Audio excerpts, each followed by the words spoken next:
आपने महसूस किया होगा कि जो लोग अच्छे कर्म करते हैं वो परेशान रहते हैं, वही जो बुरे कर्म करते हैं वो खुशी से रह रहे होते हैं। अच्छे कर्म करने वाले परेशान होते हैं कि आखिर उन्हें इतनी परीक्षा क्यों देनी पड़ रही है, जबकि जो अधर्म की राह में है वो खुश है और जिंदगी का लुत्फ उठा रहे हैं। अगर आपके मन में भी ये सवाल आया है तो आज हम आपको इसका जवाब देंगे। ये जवाब वो है जो भगवत गीता में लिखा है और श्री कृष्ण ने अर्जुन को दिया था। भगवत गीता के वर्णित कथा के अनुसार जब भी अर्जुन के मन में कोई दुविधा होती थी तो वो श्री कृष्ण के पास पहुंच जाते थे। एक बार की बात है, अर्जुन भगवान श्री कृष्ण के समीप आकर कहा कि वो दुविधा में है और इसका जवाब वो श्री कृष्ण से चाहते हैं। श्री कृष्ण ने पूछा कि क्या सवाल है?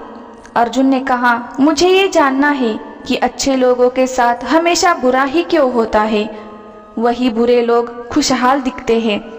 अर्जुन के मुंह से ऐसी बातें सुनकर श्री कृष्ण मुस्कुराए और कहा, मनुष्य जैसा सोचता है और महसूस करता है वैसा कुछ नहीं होता है, बल्कि अज्ञानता की वजह से वो सच्चाई नहीं समझ पाता है।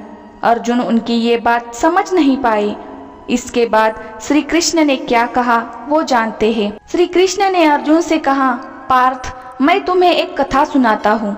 उसे सुनकर तुम समझ जाओगे कि हर प्राणी को उसके कर्म के हिसाब से ही फल मिलता है। प्रकृति हर किसी को अपनी राह चुनने का मौका देती है।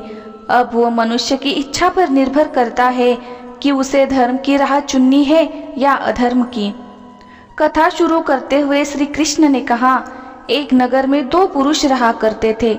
एक पुरुष व्यापारी था जिसके जीवन में धर्म की बहुत महत्ता थी। वो पूजा पाठ में यकीन रखता था। वो हर रोज मंदिर जाता था और दान धर्म भी करता था और हर रोज भगवान की पूजा करता था। वही दूसरा पुरुष बिल्कुल विपरीत था। वो हर रोज मंदिर तो जाता था लेकिन पूजा करने नहीं, बल्कि मंदिर के बाहर से जूते चप्पल चुराने। उसका दान और धर्म से कोई लेना देना नहीं था। समय बीतता गया और एक दिन बहुत जोर की बारिश हो रही थी। इस वजह से मंदिर में पुजारी के अलावा कोई नहीं था। ये बात जब दूसरे पुरुष को पता चली तो उसने कहा कि ये सही मौका है मंदिर का धन चुराने का। पंडित से नजर बचाकर उसने मंदिर का सारा धन चुरा लिया। उसी समय धर्म कर्म में विश्वास रखने वाला व्यक्ति भी मंदिर पहुंचा। दुर्भाग्य से मंदिर के पुजारी ने उसे ही चोर समझ लिया और चिल्लाने लगे। वहां लोग एकत्र हो गए और उसे बहुत मारा। किसी तरह वो बचते बचाते वहां से निकला तो दुर्भाग्य ने उसका साथ वहां भी नहीं छोड़ा। मंदिर के बाहर वो एक गाड़ी से टकरा गया और घायल हो गया। फिर वो व्यापारी लंगड़ाते हुए घर जाने लगा तो रास्ते में उसकी मुलाकात उस पुरुष से हुई जिसने मंदिर से धन चुराया था। उसने कहा, आज तो मेरी किस्मत चमक गई, एक साथ इतना सारा धन मिल गया। ये सब देखकर उसे बहुत बुरा लगा और उसने अपने घर से भगवान की सारी तस्वीरें निकाल दी। कुछ सालों बाद दोनों भी पुरुषों की मृत्यु हो गई। मरने के बाद जब दोनों यमराज की सभा में पहुंचे और भले पुरुष ने दूसरे व्यक्ति को देखा तो उसे बहुत गुस्सा आया। उसने क्रोधित होकर यमराज से पूछ ही लिया, मैं तो हमेशा अच्छे कर्म करता था, दान में विश्वास रखता था, उसके बदले जीवन भर मुझे अपमान और दर्द ही मिला और इस व्यक्ति को नोटों से भरी पोटली, आखिर ऐसा भेदभाव क्यों? इस पर यमराज ने कहा, पुत्र, तुम गलत समझ रहे हो।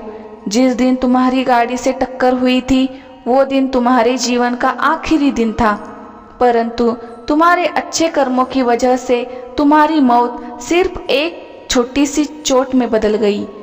तुम इस दुष्ट व्यक्ति के बारे में जानना चाहते हो? दरअसल इसके भाग्य में राजयोग था, मगर इसके कुकर्मों और अधर्म की वजह से वो सिर्फ एक छोटी सी धन की पोटली में बदल गया। कथा सुनाने के बाद श्री कृष्ण अर्जुन से कहते हैं, पार्थ, क्या अब तुम्हें तुम्हारे सवाल का जवाब मिल गया? ऐसा सोचना कि भगवान तुम्हारे कर्मों को नजरअंदाज कर रहे हैं, ये बिल्कुल भी सत्य नहीं है। भगवान हमें कब क्या किस रूप में दे रहा है मनुष्य को समझ में नहीं आता है, मगर आप अच्छे कर्म करते रहे तो भगवान की कृपा हमेशा बनी रहती है। इसलिए अपने अच्छे कर्मों को बदलना नहीं चाहिए, क्योंकि उसका फल हमें इसी जीवन में मिलता है।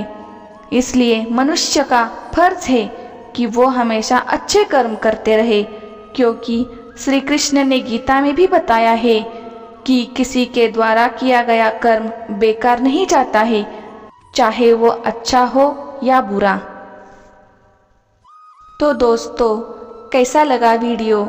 आपसे एक विनती है कि अगर इस वीडियो में दी गई बातें आपको अच्छी लगी हो तो एक लाइक ज़रूर करना और इस चैनल को सब्सक्राइब करके ही जाना, ताकि आप आगे ऐसी अच्छी वीडियो देखते रहो और सुनते रहो।